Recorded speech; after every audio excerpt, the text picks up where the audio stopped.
साहब अब हमारे बीच नहीं रहे। दिलीप साहब के गुजर जाने के बाद दिलीप साहब की सेहत को लेकर काफ़ी ज़्यादा चिंता सता रही है लोगों को, क्योंकि लोगों ने सोचा नहीं था इस तरह से दिलीप साहब हमारे बीच से चले जाएंगे।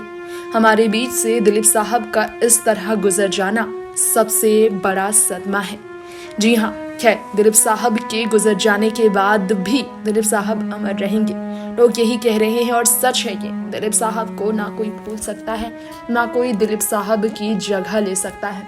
ऐसे में दिलीप साहब के निधन के बाद इस वक्त एक ही है लोगों के जहन में सवाल कि दिलीप साहब हमारे बीच से तो चले गए, लेकिन क्या दिलीप साहब का दर्द कोई लेकर जा पा रहा था? क्योंकि कितने दर्द में थे दिलीप साहब, ये कोई नहीं जानता था।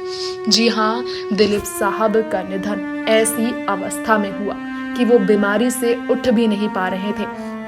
जी हाँ, फेफड़े की बीमारी ने उन्हें तंग कर दिया था। पहले किडनी की बीमारी से वो जूझ रहे थे।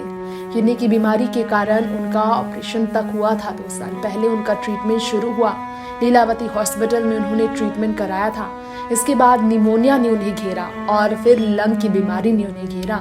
इतना ही नहीं, पहले भी दिलीप साहब को फूड पाइप के जरिए खाना दिया जाता था जब उनके स्टोमक में काफ़ी ज़्यादा प्रॉब्लम्स थे। ऐसे में दिलीप साहब के निधन के बाद उनकी बीमारियों को लेकर तमाम खबरें लगातार आ रही हैं कि दिलीप साहब ने अपने तमाम तरह के इश्यूज़ का सामना किया था। एलिमेंट्स की बात की जाए तो एक लंबे समय से सर्जरी के बाद उनकी हालत काफ़ी बिगड़ी थी और प्रिकॉशंस में रहने के बावजूद फेफड़े की बीमारी से वो हार गए। अंतिम में किडनी एलिमेंट उन्हें निमोनिया के बाद काफ़ी ज़्यादा बढ़ा और किडनी में प्रॉब्लम्स बढ़ती ही चली गई और इसके बाद आखिर में उन्होंने सुबह अपनी ज़िंदगी को हमेशा के लिए अलविदा कहा। बायलैटरल प्लूरल इन्फोजन से वो डायग्नोस थे। नेक्स्ट 9 न्यूज़ से रिपोर्ट।